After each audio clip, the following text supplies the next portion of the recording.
Hello guys, Ian here, and this is my review for the Kiwiears Quartet.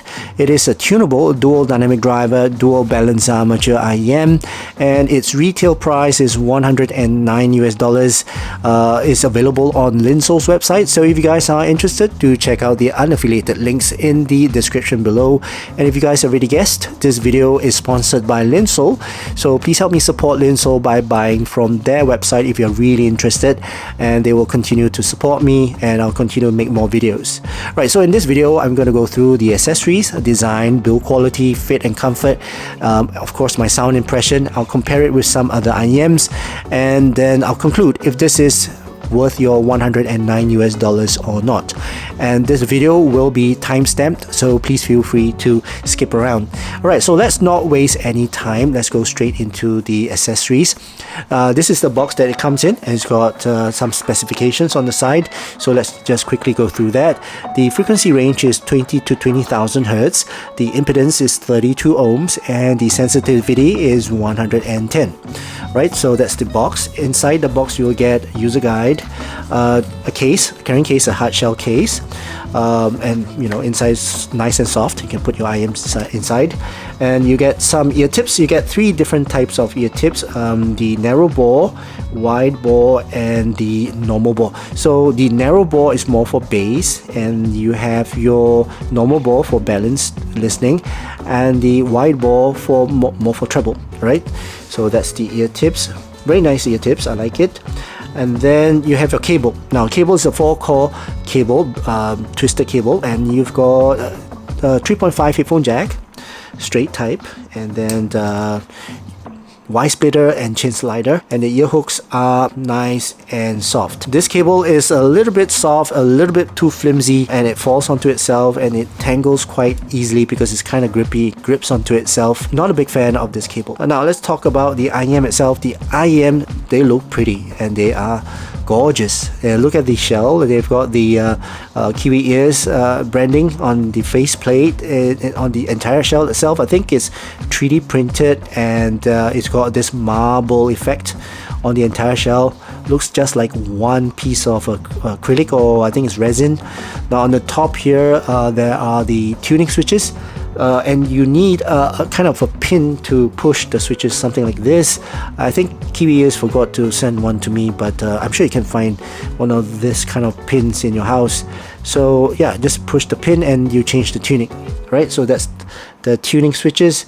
On the inner shell, it's pretty nice and ergonomic shape. You've got the nozzle, which is not too long, not too short, and it's part of the entire shell itself. It's got a fin here, very nice fin, and that's it. Very nice shell. I like the shape of the shell. Now let's talk about the fit and comfort, and these fit me really well. It goes into my ear and you know, fits my ear like a glove. Doesn't give me any pain or any fatigue while I'm wearing this, so very comfortable to wear. There's no odd shape. It's actually a very typical IEM shape. Right, and the seal and the isolation is really damn good on this. So if you are in a hazardous environment, I do suggest not to wear these because they will cut you off from your environment and it's quite dangerous. So I do suggest to wear these when you are in a safe and quiet environment, and then you can enjoy your music. Right, so let's move on to the drivability and the gear that I would recommend. Now the drivability on this is really good. I can push it with my iPhone, my Android phone, my iPad, no problem. Maybe at about 40% volume, I can get the full performance out of this earphone. So it's pretty easy to drive. And the gear that I recommend is something warm. Okay, so dongles, I would recommend the iFi Hipdeck 2 or the Hibi FC6. And as for player, I would recommend again for Hibi R3, and maybe your phone or your iPad. Gears that I won't recommend is maybe something like a dongle. The M15 is a little bit too neutral, and then the Shangling as well is a little bit too lean for this. So in terms of pairing wise, doesn't really match the Quartet. Right, so that's for gears and all that. So next, let's talk about technicalities. And for $109 and with the amount of drivers in there, it's actually a good performing IEM. The drivers, isobaric drivers, basically they face each other and they don't really cancel each other out. In fact, they are phased and synced together so that they work together and produce a cleaner, faster bass, right? And then you have your balance armatures that handles the mids and the highs. And overall, for $109, it's a well-performing IEM. Now let's talk about soundstage. Soundstage is pretty wide. It's not the widest. It's got good height and good depth as well. The overall soundstage it's not a holographic effect, but it's got a very good natural positioning and overall layout of the soundstage. So soundstage is pretty good. The imaging and the sound separation on busier tracks is also very good. I can identify where the instruments are, and overall is a pretty good sound separation on busier tracks. Now for detail retrieval and resolution. So detail retrieval is a little bit not a very detailed IEM. This is actually more of a V-shaped or U-shaped tuned IEM, and the detail retrieved is not as prominent as much as some other more mid-centric IEM. For the resolution, is actually a very resolute IEM, and it resolves most of the songs or tracks that I throw at it. Right, so that's for technicalities. Now for tone and timbre, these are more warm, heavy note, fun, casual, and easy listening type of listening experience. The tone and timbre is a bit on the warm side and more of a casual side. Okay, for sound signature, as I mentioned, is more of a U-shaped. Is not those mid-centric. It also doesn't have much of a niche type of tuning. It's not like a bit quirky on the treble or quirky on the bass. It's actually pretty, well, I wouldn't say balanced, but yeah, it's pretty balanced. But it's got a big boost in the bass, so it's not really balanced. Right, so let's go through the different frequencies. Let me just bring up my graph and show you guys. Okay, so this is one of the tuning. As I mentioned, there are tuning switches, and there are 4 possible tuning, and let me just show them to you. So you have the switches that both are down. As you can see, the numbers are facing down. So if the switches are being pushed down, this is the tuning that you'll get. And if you have the switch one being pushed down, the other pushed up, and then you'll get the other tuning. And what I can say for all the 4 tuning, the change is in the treble, most of it, and most of it is in the bass. So you get a gradual change. It's not a big jump in the change of the tuning, but it's more of a gradual tuning, and it depends on your listening preference. It's some sort of like EQing your IEM using switches. Okay, so it depends on which tuning you prefer. For me, I like the down up. This is the tuning that I like, which is down up. So this is the tuning that I like. I like a more energetic treble, and maybe less prominence in the mid bass. Okay, but let's talk about the default. The default is down, right, where the 2 switches are pushed down, right? So sub bass is actually pretty good. It's good extension and pretty warm and heavy note weight as well, and pretty firm and quite a mature type of sub bass. The mid bass obviously is very pronounced and very thumpy and domineering, I would say, for the entire frequency. So yeah, pretty dominating and pretty warm mid bass. The mids is recessed, I would say. Yeah, it's actually pretty recessed. Instruments, they are still clear because you have your dynamic drivers that handles the bass. You've got the balance armatures that handles the mids and the highs. So both frequencies are actually quite equal, being driven by 2 different drivers. So it's actually pretty prominent, pretty okay for the mids. And for vocals, it's actually, it sounds pretty good for the male vocals. I believe the female vocals, they sound pretty good as well, but not as prominent as the male vocals. So yeah, I do prefer the male vocals on this IM.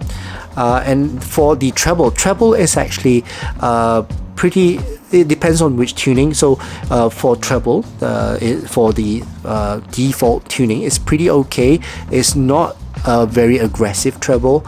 In fact, it's a very safe tuning for the default tuning. The treble, the bite, the gain is not too overly done, and the presence is also not overly done. So it's not too dark, it's not too bright, it's just nice. And the roll off and the air is actually pretty natural. Cymbal strikes and hi-hats, they've got a natural roll off, right? But that's for the default tuning. And as I mentioned, I like the tuning whereby the first switch is pressed down and the second one is being pushed up. So this is the tuning that I like. Alright, so that's the overall frequency for the Quartet. Overall, I find that this is more of a casual, fun, and easy listening type of earphones, and with the quality, with the type of drivers being delivered together. That means $109 US.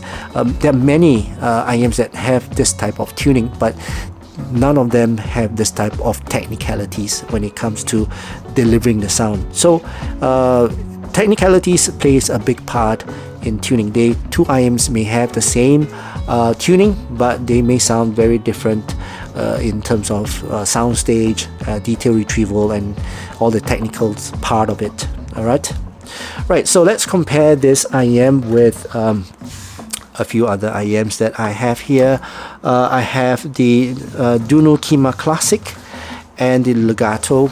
Now, in comparison with these two, the Kima Classic, they are not as technical as the Quartet, but in terms of musicality, the Classic has got a more musical side to it. It's not as bassy as well. It depends on which tuning as well, but the Classic do sound quite similar to the Quartet. It's just that it's not as resolving, and also it's not as rounded as the Quartet. Quartet has got a more, full sound as compared to the Classic. Right? In fact, all three IMs are priced similar. It's $109 US. That's the reason why I picked them out.